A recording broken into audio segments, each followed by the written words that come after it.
Welcome to the newly opened Vibe Shore Club on NCL's Great Stirrup Cay.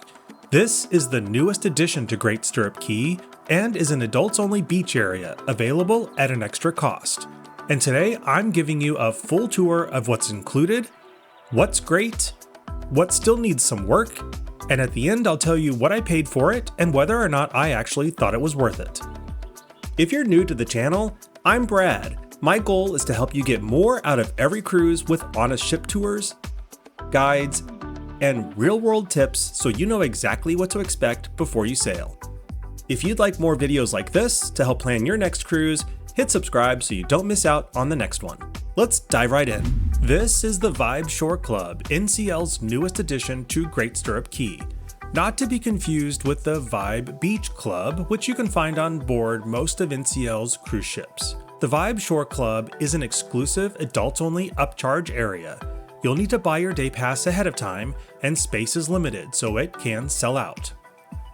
Once you arrive at Great Stirrup Cay, you'll first need to walk down the newly completed pier and to the newly opened visitor center. From there, you'll hop on an awaiting tram to take you to the heart of the island. There is currently only one stop available on the tram, but it appears additional stops are planned for the Great Tides Water Park once it's completed. For now, the rest of the trip to the Vibe Shore Club will be on foot, and that trip will take you about 10 minutes. Check-in was a little bit disorganized, but after a quick confirmation of my admission, I donned my wristband and was on my way. Entering the space, you immediately get a feel for the area. It was reminiscent of a beachfront property of a very high-end hotel. There was a cozy feel to the space, with several palm trees providing nice shade, large plush loungers that were super comfortable, and umbrellas to help escape the sun. The loungers were spaced out in a way to help give extra space and extra room, and that added to the upscale feel. Apparently, towels are available at check-in, but I did not learn about that until I was leaving for the day. Keep that in mind if you're coming here. No need to bring towels from the ship. The loungers were very comfortable and soft. This was a huge plus in my mind.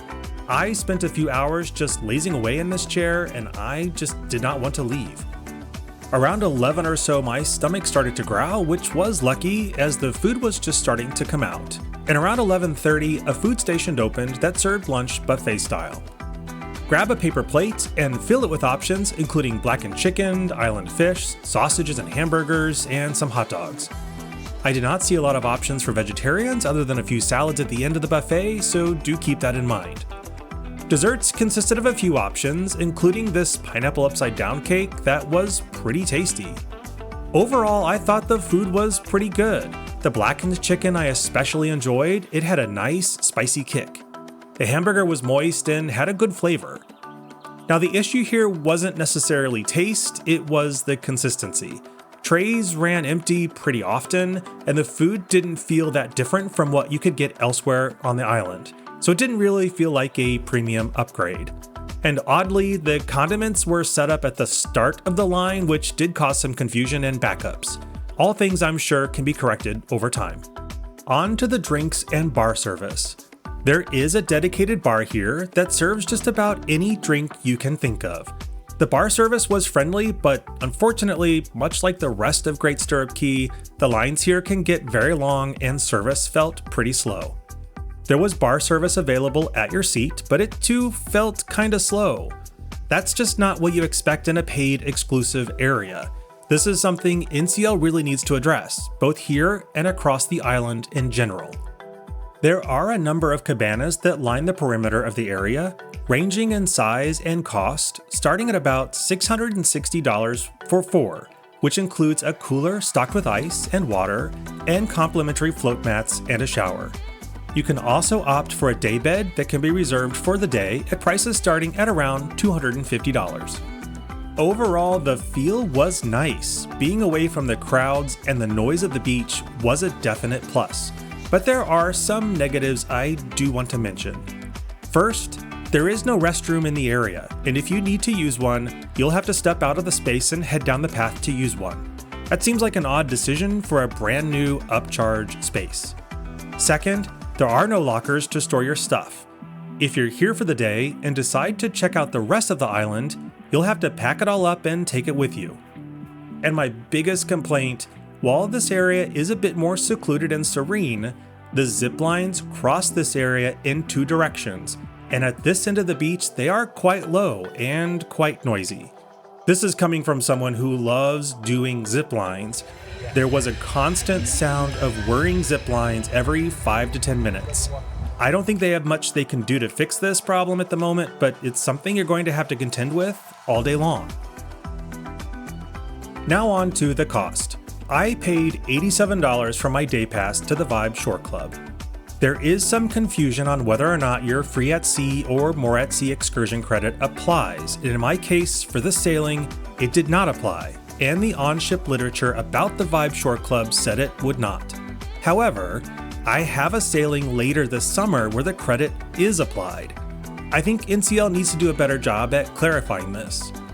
But to the big question of whether or not I thought it was worth the cost, let's break down the pros and cons, and I'll also compare this to a similar experience offered at the competition one island over. For the pros, you do get a really nice, secluded adults-only space that feels upscale and comfortable.